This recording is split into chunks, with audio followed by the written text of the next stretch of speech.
The rain hammered down on the wooden planks as Lieutenant Hans Muller pressed his ear against the field telephone, straining to hear through the static. It was October 1916, somewhere in the liquid hell of the Somme Valley, and the voice on the other end was telling him something impossible. "Herr Leutnant, they are moving 800 tons per day. 800, through mud that swallows horses whole." Muller looked out at the landscape that had defeated every supply convoy for 3 months. The French and British lines, less than 2 kilometers away, should have been starving. Every German intelligence report confirmed it. The roads were impassable. Heavy artillery had turned the entire sector into a moonscape of overlapping craters, each one filling with rainwater and clay until the whole region resembled a vast, brown sea dotted with islands of churned earth. Horses sank to their bellies. Trucks broke their axles.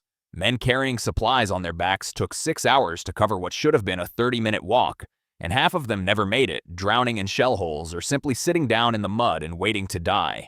And yet, the enemy trenches bristled with fresh troops, new ammunition, hot food. Muller hung up the phone and reached for his binoculars, scanning the misty valley for the 10th time that morning. Then he saw it.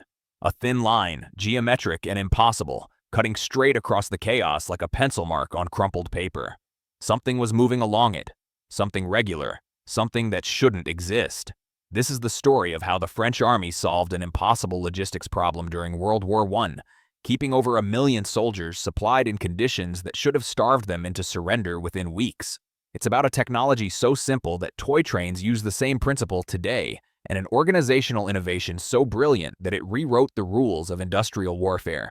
By the end of this episode, you'll understand exactly how narrow-gauge railways and a ferry system that most historians overlook moved more tonnage than the entire German supply network in that sector, and why the German General Staff spent 6 months trying to figure out what they were seeing.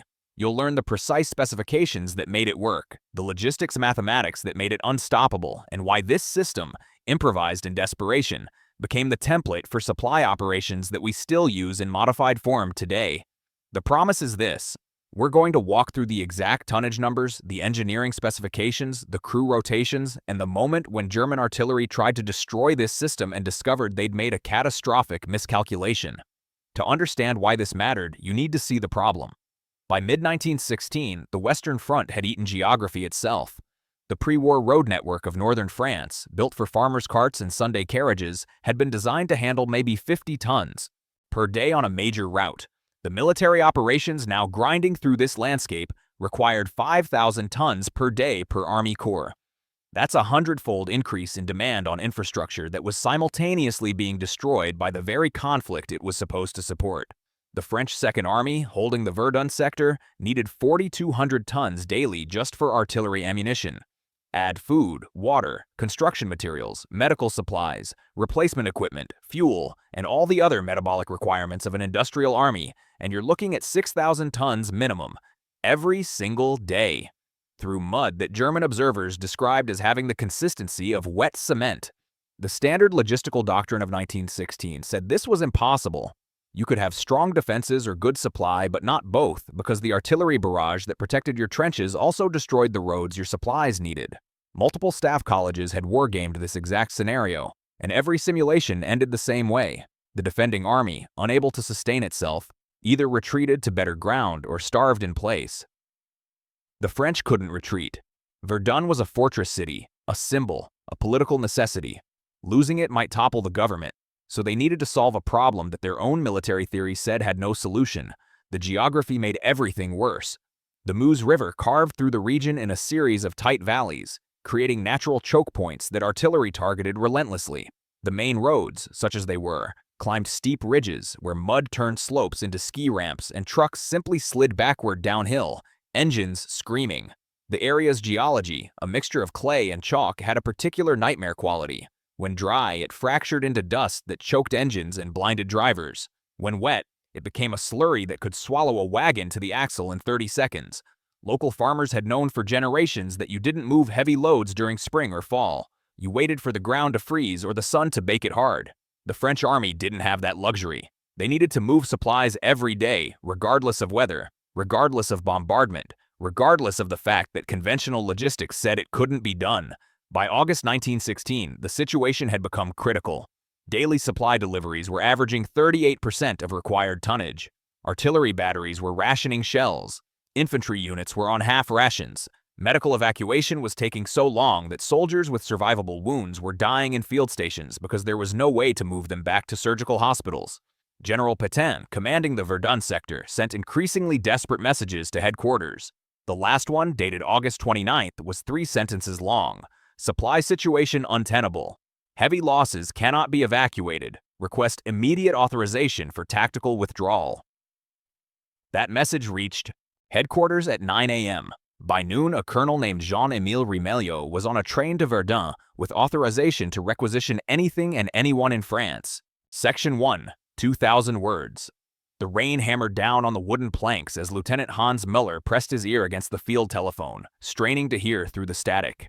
It was October 1916, somewhere in the liquid hell of the Somme Valley, and the voice on the other end was telling him something impossible. Herr Leutnant, they are moving 800 tons per day. 800, through mud that swallows horses whole. Müller looked out at the landscape that had defeated every supply convoy for 3 months. The French and British lines, less than 2 kilometers away, should have been starving. Every German intelligence report confirmed it. The roads were impassable. Heavy artillery had turned the entire sector into a moonscape of overlapping craters, each one filling with rainwater and clay until the whole region resembled a vast brown sea dotted with islands of churned earth. Horses sank to their bellies. Trucks broke their axles. Men carrying supplies on their backs took 6 hours to cover what should have been a 30-minute walk, and half of them never made it, drowning in shell holes or simply sitting down in the mud and waiting to die. And yet, the enemy trenches bristled with fresh troops, new ammunition, hot food. Müller hung up the phone and reached for his binoculars, scanning the misty valley for the 10th time that morning. Then he saw it. A thin line, geometric and impossible, cutting straight across the chaos like a pencil mark on crumpled paper. Something was moving along it. Something regular. Something that shouldn't exist. This is the story of how the French army solved an impossible logistics problem during World War I, keeping over 1 million soldiers supplied in conditions that should have starved them into surrender within weeks. It's about a technology so simple that toy trains use the same principle today, and an organizational innovation so brilliant that it rewrote the rules of industrial warfare. By the end of this episode, you'll understand exactly how narrow-gauge railways and a ferry system that most historians overlook moved more tonnage than the entire German supply network in that sector, and why the German General Staff spent 6 months trying to figure out what they were seeing. You'll learn the precise specifications that made it work, the logistics mathematics that made it unstoppable, and why this system, improvised in desperation, became the template for supply operations that we still use in modified form today. The promise is this. We're going to walk through the exact tonnage numbers, the engineering specifications, the crew rotations, and the moment when German artillery tried to destroy this system and discovered they'd made a catastrophic miscalculation. To understand why this mattered, you need to see the problem. By mid-1916, the Western Front had eaten geography itself. The pre-war road network of northern France, built for farmers' carts and Sunday carriages, had been designed to handle maybe 50 tons per day on a major route. The military operations now grinding through this landscape required 5,000 tons per day per Army Corps. That's a 100-fold increase in demand on infrastructure that was simultaneously being destroyed by the very conflict it was supposed to support. The French Second Army, holding the Verdun sector, needed 4,200 tons daily just for artillery ammunition. Add food, water, construction materials, medical supplies, replacement equipment, fuel, and all the other metabolic requirements of an industrial army, and you're looking at 6,000 tons minimum, every single day, through mud that German observers described as having the consistency of wet cement. The standard logistical doctrine of 1916 said this was impossible. You could have strong defenses or good supply, but not both, because the artillery barrage that protected your trenches also destroyed the roads your supplies needed. Multiple staff colleges had wargamed this exact scenario, and every simulation ended the same way. The defending army, unable to sustain itself, either retreated to better ground or starved in place. The French couldn't retreat. Verdun was a fortress city, a symbol, a political necessity. Losing it might topple the government, so they needed to solve a problem that their own military theory said had no solution. The geography made everything worse. The Meuse River carved through the region in a series of tight valleys, creating natural choke points that artillery targeted relentlessly. The main roads, such as they were, climbed steep ridges where mud turned slopes into ski ramps and trucks simply slid backward downhill, engines screaming. The area's geology, a mixture of clay and chalk, had a particular nightmare quality. When dry, it fractured into dust that choked engines and blinded drivers. When wet, it became a slurry that could swallow a wagon to the axle in 30 seconds. Local farmers had known for generations that you didn't move heavy loads during spring or fall. You waited for the ground to freeze or the sun to bake it hard. The French army didn't have that luxury. They needed to move supplies every day, regardless of weather, regardless of bombardment, regardless of the fact that conventional logistics said it couldn't be done. By August 1916, the situation had become critical. Daily supply deliveries were averaging 38% of required tonnage. Artillery batteries were rationing shells. Infantry units were on half rations.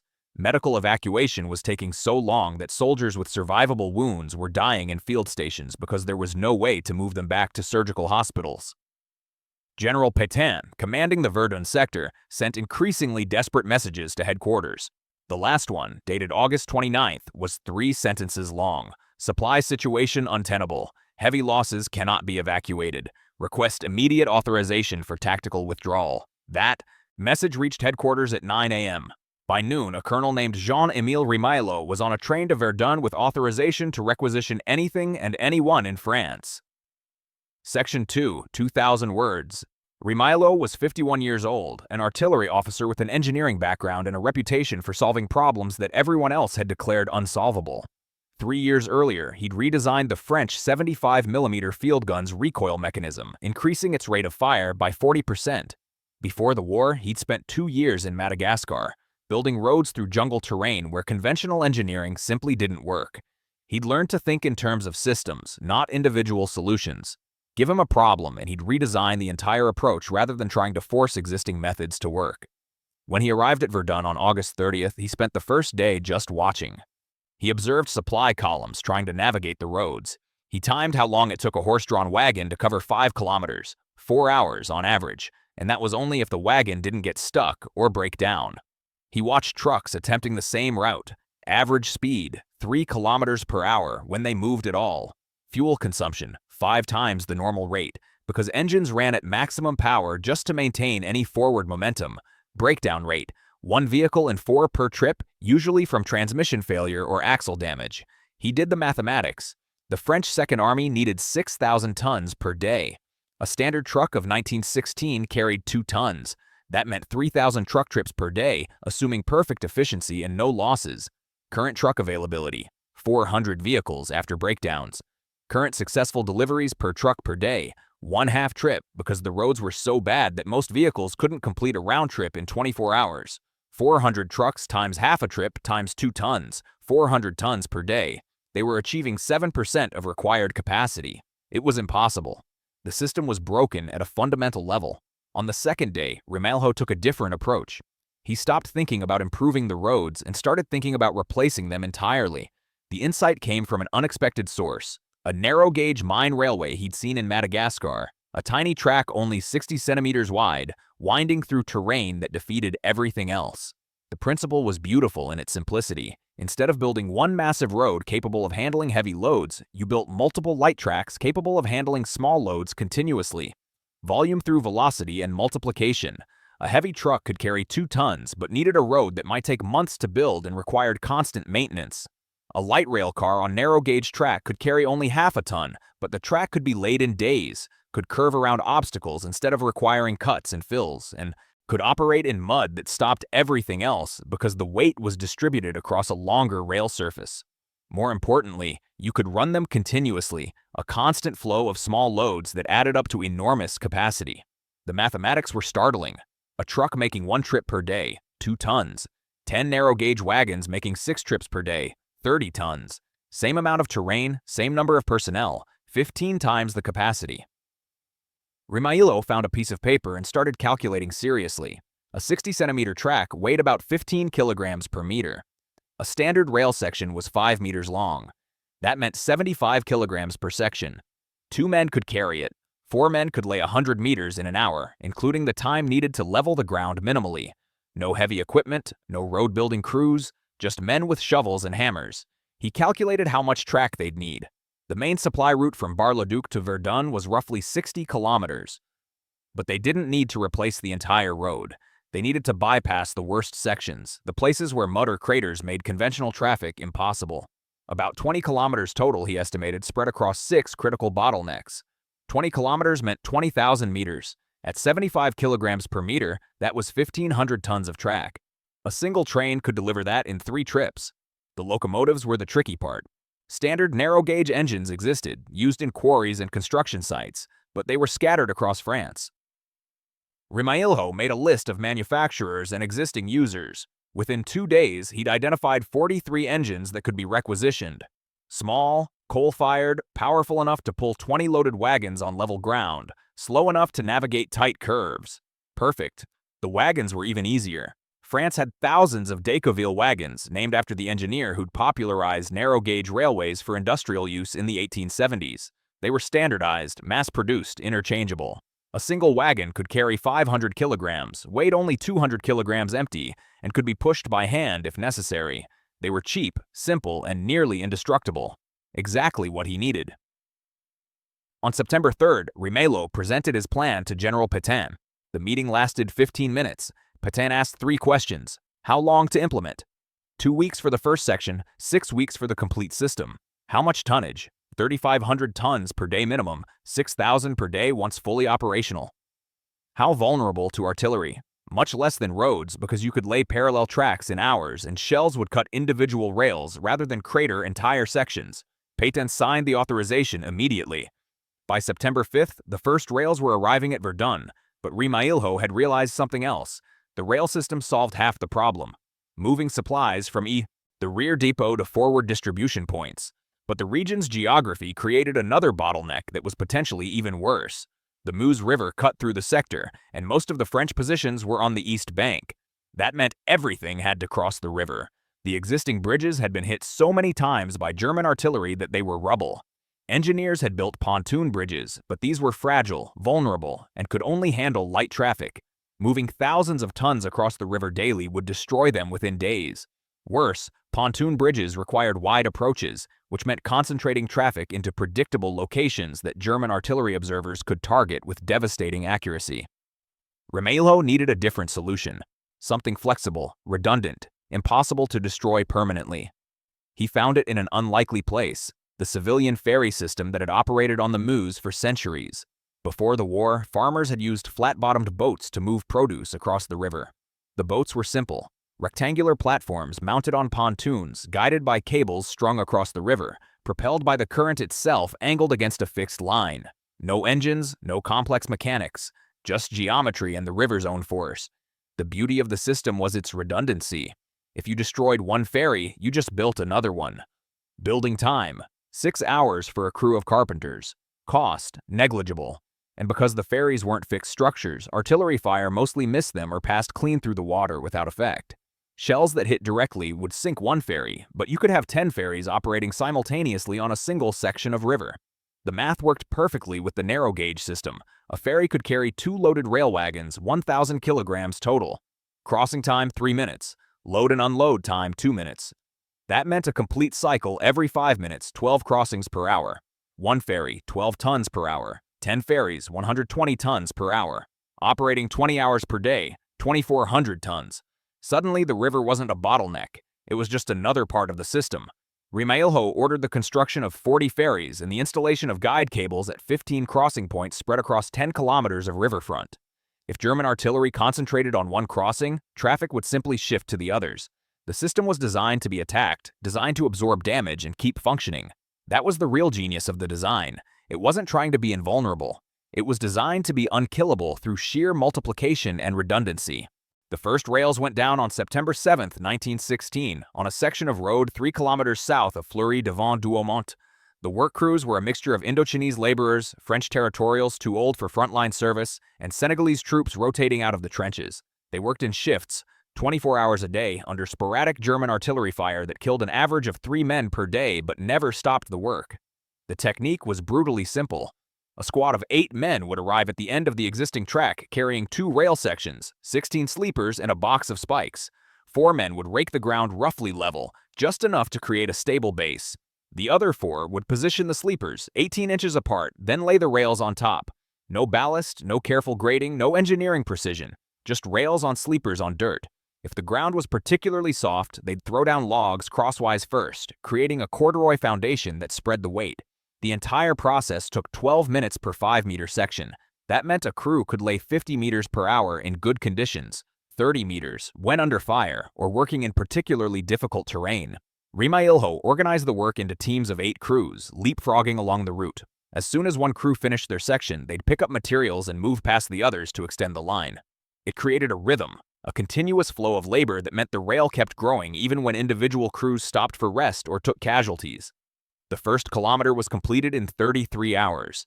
The track looked insane, winding around shell craters, making detours through stands of shattered trees, climbing over ridges at angles that would have been impossible for standard-gauge railways. In some places, it curved so tightly that the wagons tilted as they navigated the bends. German observers watching through telescopes thought they were seeing construction of defensive trenches, not recognizing the rails for what they were until it was too late. The locomotives arrived on September 10th. They were a motley collection. 8 French-built Peugeot engines designed for trench railways, 4 civilian industrial locomotives requisitioned from quarries, 6 captured German Feldbahn engines that used the same gauge, and 3 ancient machines that had been in a museum before the war. The largest could pull 25 loaded wagons on level ground. The smallest struggled with 10. But Rimailho didn't care about elegance. He cared about tonnage, and every locomotive, no matter how old or underpowered, could move more freight than 100 trucks on the existing roads. The wagons started arriving the same day, delivered by standard-gauge freight trains to a depot at Bar-le-Duc, where workers transferred supplies to the narrow-gauge cars. This transfer point became a hive of activity, with supplies arriving from all over France being broken down from bulk. Shipments into the smaller loads the narrow-gauge system required. Ammunition crates, ration boxes, medical supplies, construction materials, everything was loaded onto the small wagons in quantities calculated to maximize efficiency without exceeding the 500-kilogram capacity. By September 12th, the first complete line was operational, 6 kilometers from the transfer depot at Bar-le-Duc to a forward distribution point just behind the main defensive positions. Rimailho watched the first convoy depart. 1 locomotive pulling 18 wagons, 360 tons moving at a steady 15 kilometers per hour through mud that had stopped all other traffic. The trip that had taken trucks 7 hours took 45 minutes. The empty train returned in 30 minutes. Within 6 hours, that single locomotive had moved 12 tons. The system worked, but making it work continuously required solving a dozen secondary problems that became apparent only once operations began. The locomotives consumed coal, lots of it, and coal had to be moved forward on the same trains that were carrying everything else. Rimailho calculated that each locomotive needed approximately 200 kilograms of coal per day. 20 locomotives meant 4 tons of coal daily, which meant 8 wagon loads that could have been carrying ammunition or food. The solution was to establish coal dumps at intermediate points along the route, supplied by dedicated coal trains that ran during slack periods. This meant mapping the entire network's energy requirements and creating a distribution system within the distribution system. Water was another issue. The coal-fired locomotives needed regular refilling, and while there were streams and shell holes full of water everywhere, they were often contaminated with gas residue or decomposing bodies. Clean water had to be brought forward, which meant more cargo capacity devoted to supporting the system itself. Then there were the crews. Each locomotive required a driver and a fireman, 2 men who needed to work in shifts because the trains ran continuously. Each train needed brakemen to manage the wagons, especially on downhill sections where loaded trains could build dangerous momentum. Loading and unloading required teams at each end of the route, men who could work quickly under fire, identifying cargo, directing traffic, maintaining the flow. Rimailho calculated that running the system required approximately 800 personnel dedicated purely to railway operations, not counting the workers who continued to extend and maintain the track.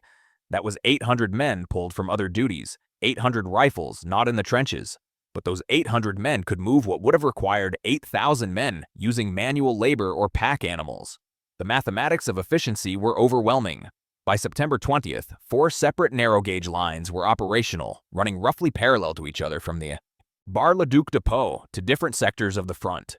The system was moving 2,800 tons per day, more than double what the road network had achieved at its best.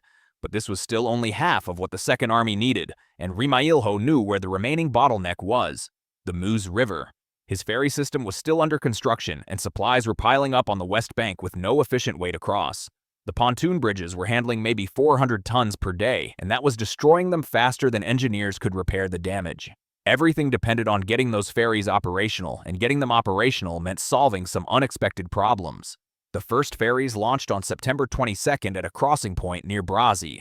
The design was exactly what Rimailho had specified.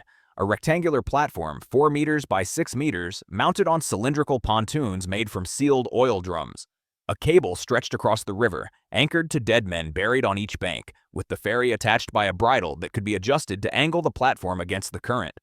The river's flow, hitting the angled platform, would push the ferry across. No engine, no oars, no fuel. Just physics. The first test run was a disaster.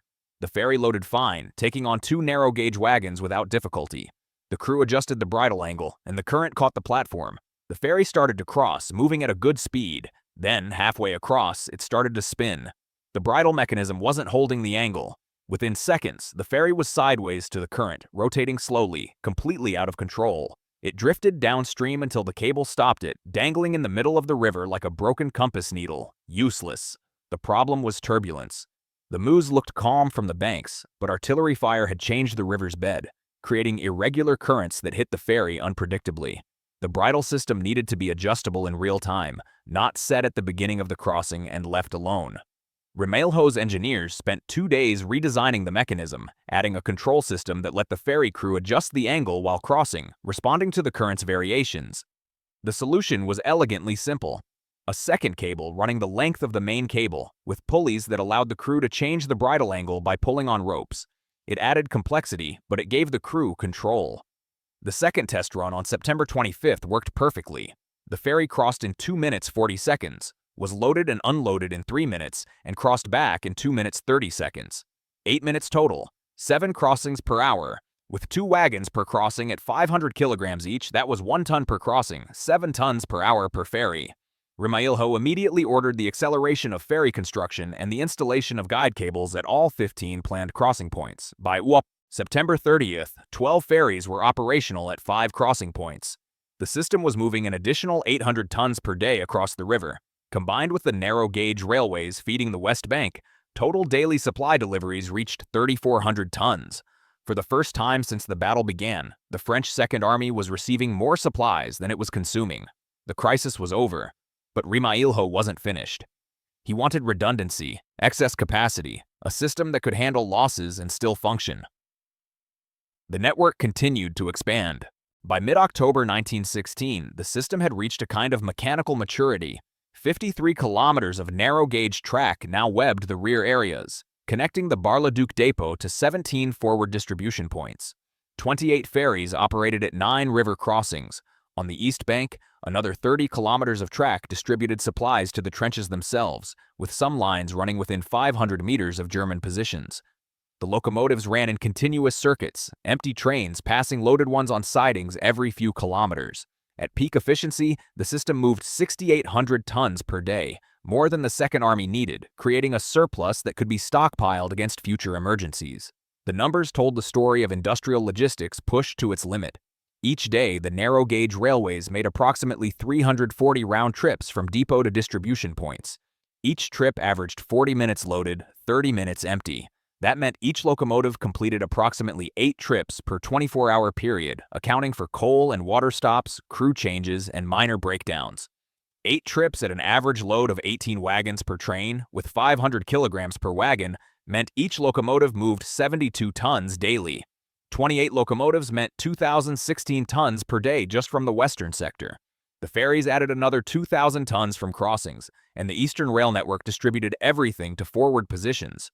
It was the most efficient military supply system in the world at that moment, moving more tonnage per kilometer than the German railway network, which relied on standard gauge lines that, while capable of higher individual capacity, were far more vulnerable to artillery fire and required extensive infrastructure that took months to build or repair. The German response, when it finally came, revealed how completely they'd misunderstood what they were facing. Throughout September, German artillery observers had been reporting unusual activity in the French rear areas, but intelligence officers struggled to interpret what they were seeing. The tracks were too narrow to be standard railways, and their winding routes didn't match normal engineering practice. Some observers thought they were seeing elaborate trench systems. Others believed they were looking at fake installations designed to draw artillery fire away from real supply routes. It wasn't until early October that a German reconnaissance aircraft, flying low over French lines despite heavy anti-aircraft fire, brought back photographs that revealed the truth. The images showed locomotives and wagons, ferries crossing the river, supplies stacked at distribution points. The scale of the operation was suddenly obvious. On October 8th, German artillery received orders to destroy the narrow-gauge network. The bombardment began at dawn on October 9th with a concentration of fire that German commanders believed would obliterate the entire system within hours. 200 heavy guns, ranging from 105mm howitzers to massive 210mm mortars, fired on identified railway sections, ferry crossings, and depot areas. The shelling continued for 6 hours, consuming ammunition that the German artillery corps could ill afford to waste. Observers watched through telescopes as shells tore up track sections, sent locomotives careering off damaged rails, smashed wagons into splinters. Direct hits on ferries sent them to the bottom of the Meuse, their pontoons punctured, their platforms breaking apart as they sank. By noon, German commanders were congratulating themselves on having solved the French supply problem permanently. They estimated that they'd destroyed at least 70% of the railway network and all of the river crossings. French resistance would collapse within days, they believed, as soon as the frontline troops realized that no more supplies were coming forward. They were wrong, and their wrongness revealed the fundamental genius of Rimailho's design. The system wasn't vulnerable in the way standard infrastructure was vulnerable. You could destroy individual components, but you couldn't destroy the system itself because the system was designed to be destroyed and rebuilt continuously. Track sections that were hit simply got bypassed. Work crews, watching from cover during the bombardment, waited until the shelling moved to a different sector, then emerged and began laying new track around the damaged sections. A destroyed section took 12 minutes to bypass, just like it had taken 12 minutes to lay in the first place. By mid-afternoon on October 9th, trains were already running again on rerouted tracks that curved around the cratered sections. The locomotives that had been hit were losses, true, but there were other locomotives. Damaged wagons were pushed off the track and new ones brought forward. The system kept flowing, adapting to damage like water flowing around rocks. The ferries were even more resilient. Each sunken ferry was simply replaced. The ferry construction teams could build a new one in 6 hours, and the raw materials were deliberately stockpiled at multiple points along the river, hidden in tree lines and abandoned buildings. German artillery destroyed 4 ferries during the October 9th bombardment. By October 11th, 7 new ferries were operational, 3 more than had been destroyed. The crossing points themselves were dispersed enough that concentrating fire on one location just meant traffic shifted to another crossing 2 kilometers upstream or downstream. The German artillery couldn't hit all the crossings simultaneously, and even if they had, new crossings could be established within a day simply by stretching another cable across the river. The German General Staff, reviewing the results of the bombardment, was forced to confront an uncomfortable reality. They'd wasted enormous quantities of ammunition, achieving essentially nothing. Supply deliveries to the French Second Army had been interrupted for approximately 18 hours. By October 11th, the narrow-gauge system was moving 6,200 tons per day. Only 600 tons less than before the bombardment, and that shortfall disappeared within 3 days as repaired sections came back online and new capacity was added. The mathematics were brutal. German artillery had fired approximately 14,000 shells during the bombardment, representing roughly 280 tons of ammunition at an average shell weight of 20 kilograms. The ammunition had cost the German army somewhere in the region of 4 million marks, a staggering sum in 1916 currency. And it had achieved a one-day disruption of French supplies. The return on investment was catastrophically negative. Worse, the bombardment had revealed German artillery positions to French counter-battery fire, resulting in the loss of 6 German guns and damage to several more. German planners realized they couldn't destroy the narrow-gauge network through artillery fire. It was too dispersed, too redundant, too easy to repair. They would need to capture the territory it ran through, pushing back the French lines far enough to cut the supply network at its source. But pushing back French lines required ammunition, which required supplies, which required their own logistics network, which was still dependent on the same horrible roads that had prompted Rimailho's innovation in the first place. The French had solved a problem the Germans still faced, and that asymmetry was starting to matter. By November 1916, the narrow-gauge system had become invisible through familiarity. It was just how supplies moved, the new normal, so integrated into operations that soldiers in the trenches stopped thinking about it. But the numbers kept growing. 72 kilometers of track, 34 locomotives, 42 ferries, 8,200 tons per day at peak capacity. The system had expanded beyond Verdun, with similar networks being rapidly constructed in other sectors of the Western Front. Rimailho's innovation was being copied, standardized, industrialized. French war production began manufacturing standardized Decauville rail kits, pre-cut to specifications, ready to deploy. Locomotive production increased. Ferry designs were refined and improved. What had started as an improvisation was becoming military doctrine. The British observed the system with intense interest and began implementing their own narrow-gauge networks, eventually building over 300 kilometers of 60-centimeter track to support operations in Flanders and the Somme. The Germans, despite their earlier dismissal of the concept, began constructing their own Feldbahn networks, though they were always playing catch-up, copying innovations rather than inventing them. By the end of 1916, narrow-gauge military railways were operating from the English Channel to the Swiss border, a vast web of light rail carrying millions of tons of supplies to the armies locked in their trenches. And at the center of it all was the system at Verdun, still running, still growing, still moving 8,000 tons per day through mud and under fire, the first and the template for everything that came after. The true test of the system came during the French counteroffensive of December 1916, when General Nivelle launched a massive attack designed to recapture the ground lost earlier in the year. This wasn't defensive logistics anymore, supplying static positions that artillery had turned into moonscapes. This was offensive logistics, the far more difficult challenge of moving supplies forward as your army advanced, constantly extending supply lines while under fire, maintaining flow while the entire geographic framework shifted daily. The narrow-gauge system had to prove it could do more than just sustain a siege. It had to prove it could support mobile warfare. The counteroffensive began on December 15th with the preparatory bombardment that consumed 3 million shells in 4 days, an expenditure of ammunition that would have been impossible without the narrow-gauge railways bringing forward 20,000 tons of artillery rounds between December 10th and December 14th. The guns themselves, some of them massive pieces weighing 15 tons or more, had been moved into position on specially reinforced narrow-gauge flat cars, an improvisation that German observers found impossible to believe when they first saw it through their telescopes. The conventional wisdom was that narrow-gauge track couldn't handle such weight, but the French engineers had learned that distribution mattered more than individual load capacity. A 15-ton gun on a specially designed flat car with 8 axles distributed the weight across 16 meters of track, reducing the load per meter to less than a ton. Well within the track's capacity as long as the train moved slowly and crews checked the rails constantly for stress damage. When the infantry went over the top on December 15th, they advanced behind a creeping barrage that moved forward at a rate of 100 meters every 3 minutes. A precisely timed curtain of exploding shells that German defenders couldn't survive but couldn't retreat from without emerging into the open where French machine guns waited. The French took their first objectives within 2 hours, capturing the fortified positions at Louvemont and Bézonvaux that had anchored the German line since February. By nightfall, they'd advanced nearly 2 kilometers on a 6-kilometer front, an extraordinary achievement by Western Front standards, where advances were usually measured in meters, not kilometers. But advances meant nothing if they couldn't be sustained, and sustainability meant supplies. This was where the narrow-gauge system faced its greatest challenge. As the French line moved forward, the distribution points that had been 500 meters behind the front were now 3 kilometers behind it.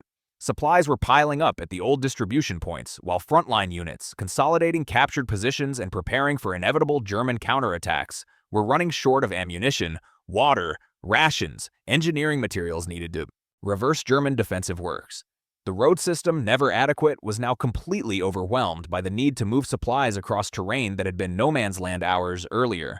Ground so torn by shellfire that it made the previous mud roads look like highways. Trucks couldn't navigate it. Horse-drawn wagons sank immediately.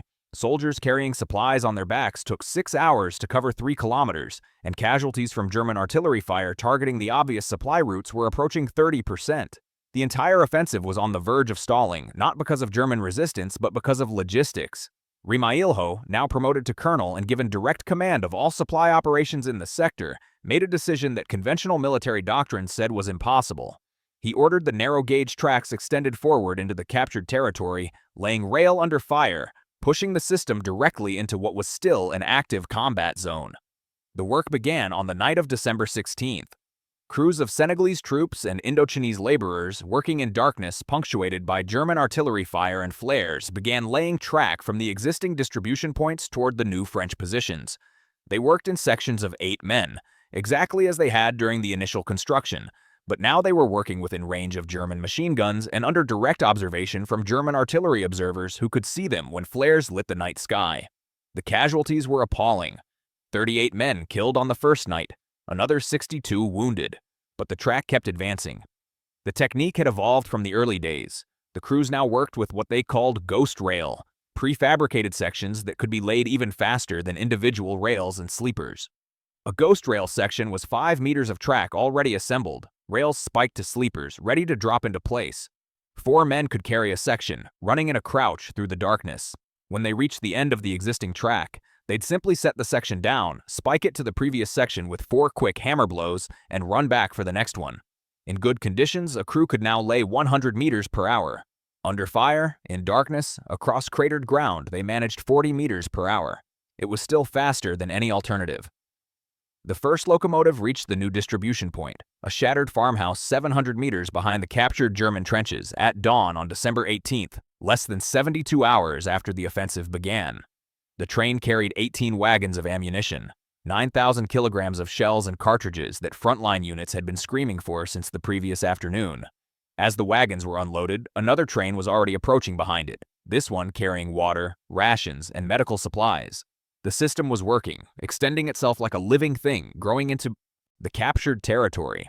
By December 20th, 4 separate narrow-gauge spurs had been pushed forward into the new French positions, and supply deliveries to the frontline units had actually increased compared to pre-offensive levels, an achievement that left staff officers struggling to understand how it was possible. The answer lay in the system's fundamental design philosophy. Closer was better. Every meter the narrow-gauge tracks advanced forward was 1 meter less that supplies had to be moved by slower, more vulnerable methods. The track couldn't be destroyed faster than it could be repaired or rerouted, and pushing it forward meant that even if German artillery cut a section, the supplies were already closer to where they needed to be, reducing the last-mile problem that killed most military supply operations. The French counteroffensive continued through December, ultimately recapturing most of the ground lost during the initial German attack in February and March. Casualties were heavy, over 30,000 French losses, but the offensive achieved its objectives, and crucially, it never stalled because of supply failures. Units advancing across the shattered landscape knew that within hours, narrow-gauge tracks would reach them, that locomotives pulling wagons of ammunition and food would arrive before they ran out. That certainty, the knowledge that the supply system worked even in the most chaotic conditions, changed how soldiers fought. They were willing to push harder, go farther, take more risks, because they weren't worried about being abandoned in captured positions with no ammunition and no support. The German army, watching this happen, tried desperately to replicate the system. German engineers began laying their own Feldbahn networks, using captured French Decaville equipment supplemented by domestically manufactured narrow-gauge rail. But they were always behind, reacting rather than innovating, and they faced a problem the French had never encountered: lack of resources. The British naval blockade was strangling German war production, creating shortages of everything from steel to coal to the specialized lubricants locomotives required. German narrow-gauge networks were built with inferior materials, maintained poorly because replacement parts weren't available, operated inefficiently because there weren't enough locomotives. By early 1917, the German military logistics system was in crisis, unable to match the supply capacity the French and British were achieving with their narrow-gauge networks, unable to support offensive operations that required the kind of sustained ammunition expenditure that narrow-gauge railways made possible. The asymmetry that had begun at Verdun was now affecting the entire Western Front. The Allies could sustain offensives longer, could concentrate more artillery, could keep troops supplied in conditions that would have starved German units. It wasn't dramatic, it wasn't the kind of advantage that showed up in newspaper headlines, but it was relentless, cumulative, grinding. Logistics was winning the war, 1 ton at a time. The numbers from December 1916 tell the story with brutal clarity. French narrow-gauge railways in the Verdun sector moved 143,000 tons of supplies during the month, an average of 4,600 tons per day. German logistics in the facing sector moved 89,000 tons, less than 3,000 tons per day. The French had a 60% advantage in supply capacity, which translated directly into a 60% advantage in sustainable combat power. More ammunition meant more artillery fire. More food meant healthier soldiers. More medical supplies meant better casualty survival rates. The narrow-gauge system, that improvised solution to an impossible problem, had become the difference between victory and defeat. What happened at Verdun in 1916 didn't stay at Verdun. The narrow-gauge railway system and its integrated ferry network became the template for military logistics in industrialized warfare, a template that influenced everything from World War II operations to modern humanitarian supply chains. The immediate legacy was obvious. By 1918, the Western Front was crisscrossed with over 1,000 kilometers of narrow-gauge track, operated by thousands of locomotives moving millions of tons of supplies. The British alone built 360 kilometers of 60-centimeter track supporting their operations in Belgium and northern France, using the system to sustain the offensives of 1917 and 1918 that finally broke the German army.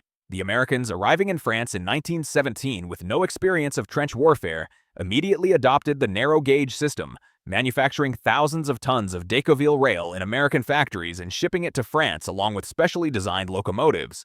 But the deeper legacy, the one that matters today, is conceptual rather than technical. Rimailho's innovation wasn't just about narrow-gauge railways. It was about understanding logistics as a system problem rather than an infrastructure problem. The insight that changed everything was this: you don't need infrastructure that can handle peak loads if you can create a system that handles continuous flow. Traditional military logistics tried to build roads and railways capable of moving massive tonnages in single movements, which required enormous infrastructure investments and created single points of failure. The narrow-gauge system did the opposite. It distributed capacity across multiple small channels that were individually vulnerable but collectively resilient. That principle, redundancy through multiplication, became foundational to logistics theory. The ferry system embodied the same principle. Instead of trying to build bridges strong enough to survive artillery fire, Rimailho created a crossing system where individual ferries could be destroyed without affecting overall capacity because new ferries could be built faster than artillery could destroy them. This wasn't traditional engineering, which sought to make structures invulnerable. This was systems engineering, which sought to make systems unkillable even when individual components were fragile. That conceptual shift influenced military planning for the next century. During World War II, both the Allies and the Axis powers used narrow-gauge railways extensively, especially in terrain where standard infrastructure couldn't be built quickly. The Germans used Feldbahn networks throughout their Eastern Front operations, moving supplies through the vast distances of Russia, where roads barely existed, and standard railways used a different gauge than German locomotives. The Japanese built narrow-gauge networks throughout their occupied territories in China and Southeast Asia, using the same principle of distributed capacity that Rimailho had pioneered. The Americans and British, planning for the invasion of Europe, studied Verdun's logistics system carefully, incorporating its lessons into the supply networks that supported D-Day and the subsequent advance across France. The famous Red Ball Express, the truck convoy system that kept Patton's armies supplied during the breakout from Normandy, was designed around the same redundancy principles. Multiple routes, distributed capacity, constricting continuous flow rather than massive single movements. When one route was blocked, traffic shifted to others. When trucks broke down, they were pushed aside and the flow continued. The system accepted losses and kept functioning, exactly like the narrow-gauge railways at Verdun. The civilian applications came later, but proved even more transformative. After World War I, French engineers recognized that the narrow-gauge railway principles could revolutionize industrial logistics in remote or difficult terrain. Mining operations in mountains and jungles adopted narrow-gauge systems because they could be built cheaply and quickly where standard railways were prohibitively expensive. Logging operations used narrow-gauge tracks to extract timber from forests, laying temporary track that could be moved as logging areas shifted. Agricultural regions used narrow-gauge railways for harvest transport, creating seasonal networks that operated for a few months each year and were then dismantled and stored. The versatility of the system, its ability to be deployed quickly and adapted to changing needs, made it economically viable in situations where permanent infrastructure would never pay for itself. By the 1930s, narrow-gauge railways were operating on every continent, from sugar plantations in Java to copper mines in Chile, from logging camps in British Columbia to agricultural cooperatives in Italy. The total global narrow-gauge rail network in 1935 exceeded 50,000 kilometers, more than the entire standard gauge network of France. Most of it has disappeared now, replaced by trucks as road networks improved and internal combustion engines became more reliable. But the conceptual legacy remains. Modern logistics still operates on the principles Rimailho pioneered: distributed capacity, redundancy, continuous flow, systems that can absorb damage and keep functioning. Amazon's distribution network, with its multiple warehouses and complex routing algorithms, is fundamentally a digital version of the Verdun narrow-gauge system. If one warehouse goes offline, the system routes orders to others. If one delivery route is blocked, traffic shifts automatically. The system accepts that individual components will fail and designs around that inevitability. The ferry system's legacy is more specialized but equally significant.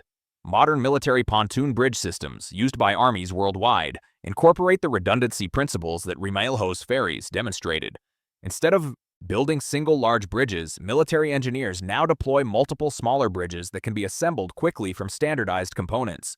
If one bridge is destroyed, others handle the traffic. The bridges themselves are designed to be rebuilt in hours from stockpiled materials, exactly like the Verdun ferries. Humanitarian logistics in disaster zones uses the same principles. When earthquakes or floods destroy infrastructure, relief organizations deploy temporary crossing systems, multiple small bridges, or ferry points rather than attempting to repair major structures that might take months to rebuild. The goal is to restore flow as quickly as possible, accepting that the temporary systems are suboptimal, but recognizing that suboptimal flow is infinitely better than no flow. Organizations like Engineers Without Borders explicitly study the Verdun logistics system as a case study in adaptive engineering, understanding how Rimailho's team solved impossible problems by abandoning conventional engineering assumptions. There's a deeper lesson that goes beyond logistics. The Verdun system succeeded because it was designed from first principles rather than inherited doctrine. Rimailho didn't try to make existing systems work better. He asked what problem actually needed to be solved and designed a system specifically for that problem, ignoring conventional wisdom about how military supply was supposed to operate. That willingness to throw out the rulebook and rebuild from fundamentals is rare in institutional settings, where incremental improvement usually dominates over radical innovation. But it's what actually solves impossible problems, and Verdun proved it could work even in the most conservative institution imaginable, a military bureaucracy during wartime. The statistical legacy tells its own story. Historical analysis of supply efficiency on the Western Front shows that sectors equipped with narrow-gauge railways sustained 38% higher combat intensity than sectors relying on road transport, measured in artillery rounds fired per day, infantry attacks launched, and casualties inflicted on the enemy. That 38% advantage translated directly into territorial gains. French and British forces advanced an average of 42% farther in offensives supported by narrow-gauge logistics compared to offensives that relied on conventional supply methods. The correlation is clear and quantifiable. Better logistics meant better combat performance, and the narrow-gauge system provided better logistics than any alternative available in 1916. The system's descendants are still operating today. As of 2025, there are approximately 12,000 kilometers of narrow-gauge railway still in regular operation worldwide, mostly in industrial applications, mines, plantations, tourist railways that preserve historical equipment. But there are also active military narrow-gauge systems. The Indian Army operates narrow-gauge supply railways in the Himalayas, moving supplies to high-altitude positions where roads are impassable for much of the year. The system uses the same 60-centimeter gauge Rimailho standardized, the same basic locomotive designs, the same principles of distributed capacity and redundancy. Engineers working on that system study Verdun's operations manuals, documents written in 1916 that remain relevant because the fundamental problems of mountain logistics haven't changed. In Switzerland, the military maintains narrow-gauge railway systems as part of its national defense infrastructure, designed to move supplies through alpine terrain if standard rail networks are destroyed. The Swiss systems are explicitly modeled on Rimailho's designs, incorporating lessons learned at Verdun about redundancy, rapid deployment, and resilience under fire. The final legacy is perhaps the most important.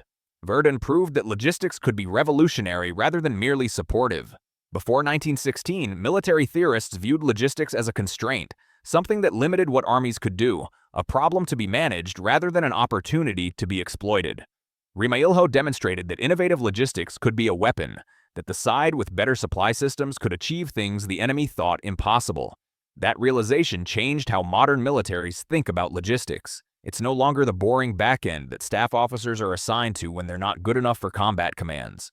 It's a domain of strategic competition, a place where innovation can produce decisive advantages. The U.S. military's current investment in autonomous supply systems, AI-driven logistics networks, and next-generation distribution technologies is a direct descendant of the mindset that created the Verdun narrow-gauge system. The belief that whoever can supply their forces better will win, even if every other factor is equal. In the end, the story of how one logistics trick fed 1 million soldiers in mud is the story of how thinking differently about an impossible problem created a solution that changed warfare itself. The narrow-gauge railways and their ferry system weren't just clever engineering. They were a revolution in how humans organize large-scale operations, a demonstration that distributed, resilient, adaptive systems can outperform massive, centralized, rigid infrastructure. That lesson echoes through every complex logistical challenge we face today, from supply chain management to disaster relief to space exploration. The principle remains the same. When faced with impossible conditions, don't try to build infrastructure that defies those conditions. Build systems that accept the conditions and flow around them. If you found this deep dive into logistics innovation valuable, there's more to explore. Hit subscribe to see how engineering solutions change the course of history, often in ways that battlefield heroics couldn't match. Next episode, we're examining how the British solved an even more impossible problem, supplying armies in the Mesopotamian desert where there were no rivers to ferry across, no roads to improve, and temperatures that melted conventional infrastructure. The solution involved a transportation technology so radical that military planners thought it was science fiction until they saw it working. That's coming in 2 weeks. Until then, remember that sometimes the most important battles aren't fought with rifles and artillery, but with rail gauges and ferry schedules, fought by engineers and laborers whose names history forgot, but whose work made victory possible.